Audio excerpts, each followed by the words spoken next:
Bonjour à tous, j'espère que vous allez bien. Donc voilà pour une toute nouvelle vidéo. Aujourd'hui, nous allons parler de l'appareil locomoteur, du traumatisme du squelette. Donc voilà, n'hésitez pas à prendre une feuille et un stylo. Donc c'est une révision du cours aide-soignante nouvelle référentielle. Donc n'hésite pas, si ce n'est toujours pas fait, à t'abonner en actionnant cette petite cloche de notification. Et si ce genre de vidéo te plaît, n'hésite pas aussi à mettre un petit pouce vers le haut. Cela m'encourage à continuer à faire ce genre de contenu et à voir si ça plaît ou pas.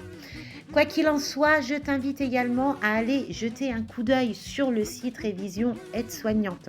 Tu n'as juste qu'à appuyer sur le lien qui est en description ou bien, si j'y pense, à le mettre en commentaire épinglé. Je te dis bonne révision et à tout de suite. L'appareil locomoteur est un des organes les plus importants pour le maintien de l'autonomie. Mais ça, je pense que vous le saviez déjà.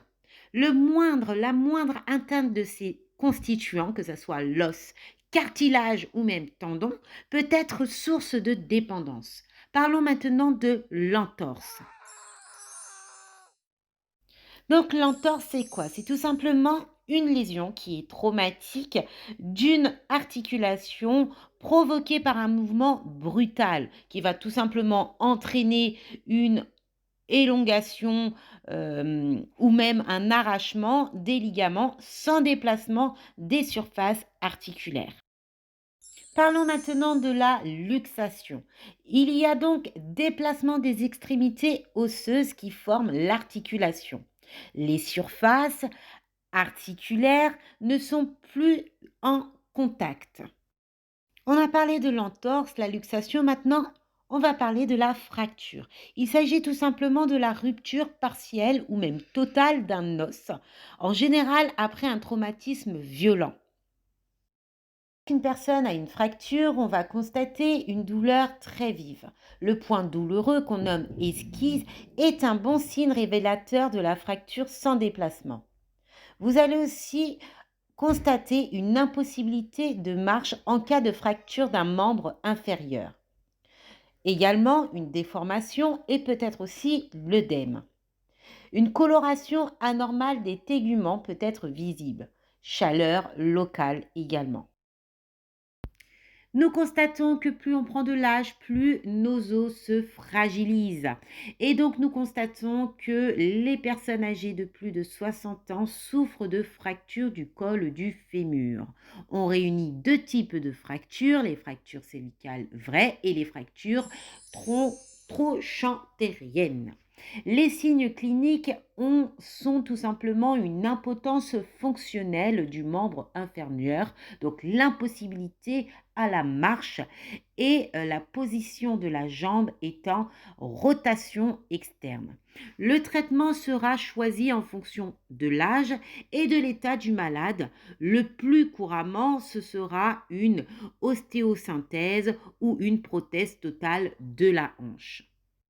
Bien, s'il y a opération, donc prothèse de hanche qui a été programmée et que il y a post-opératoire, il va falloir avoir une surveillance habituelle classique. Donc tout ce qui est risque hémorragique, douleur, etc.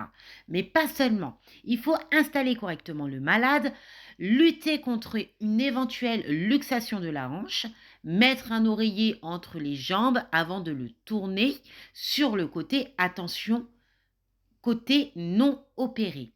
Laissez le membre opéré dans l'axe, évitez également les positions vicieuses et bien évidemment évitez le croisement des jambes.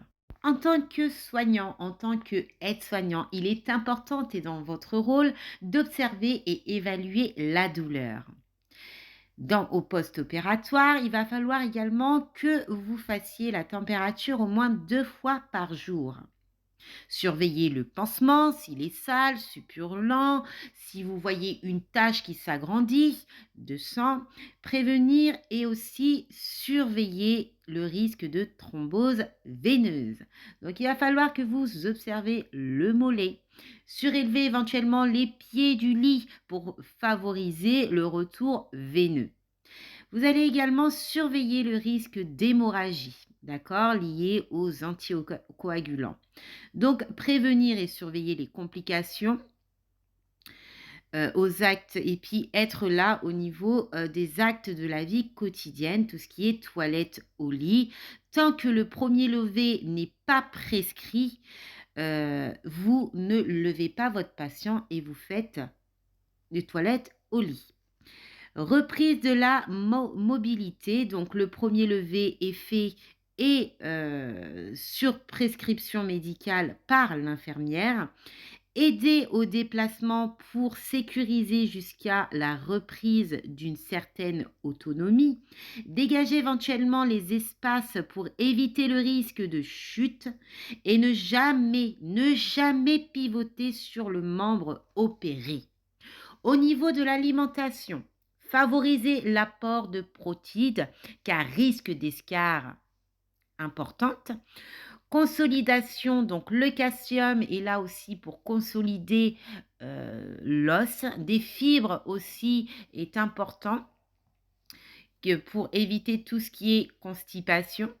Participer au rôle éducatif, ne pas croiser les jambes, donc prévenir votre patient les risques de thrombose, donc lui dire qu'il ne faut pas qu'il croise les jambes.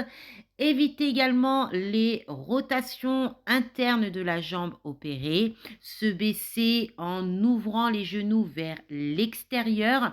Également utiliser un réhausseur pour le siège du WC, mettre un tapis antidérapant sur le sale de la douche.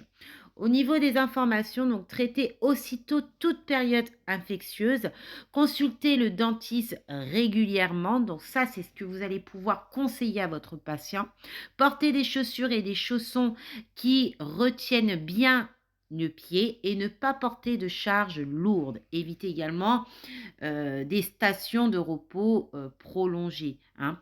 Donc voilà, ça c'est tout, c'est votre rôle. La surveillance alimentaire, surveillance aussi qu'à risque important d'escarre, mais également de thrombose veineuse. L'effet aussi hémorragique qu'a ce patient-là sera sous anticoagulant et aussi le rééduquer, lui expliquer qu'il est important qu'il ne croise pas les jambes, le risque encouru, etc. etc. Et l'aider concernant les toilettes, etc. Et bien évidemment, le premier lever, ce n'est pas l'aide-soignante qui le fait, c'est sur prescription et c'est l'infirmière qui s'en charge. Et au niveau de la reprise de mobilité, donc vous allez être là pour l'aider à reprendre une certaine autonomie. La vidéo touche à sa fin. Et oui, et donc j'espère que cette vidéo t'a beaucoup servi, t'a beaucoup plu. Hein, n'hésite pas à mettre ce petit pouce vers le haut, les petits commentaires. Alors c'est vrai que je ne réponds pas à tous les commentaires, je suis fatiguée. Je vais vous avouer, je suis complètement fatiguée. Entre le boulot, le Covid, les enfants et tout ce qui s'ensuit, je pense que toi aussi tu connais ça, puisqu'en plus tu révises et que tu es en formation. C'est pas facile, mais je pense à vous, voyez, j'ai pas loupé ce week-end, je vous ai posté une vidéo.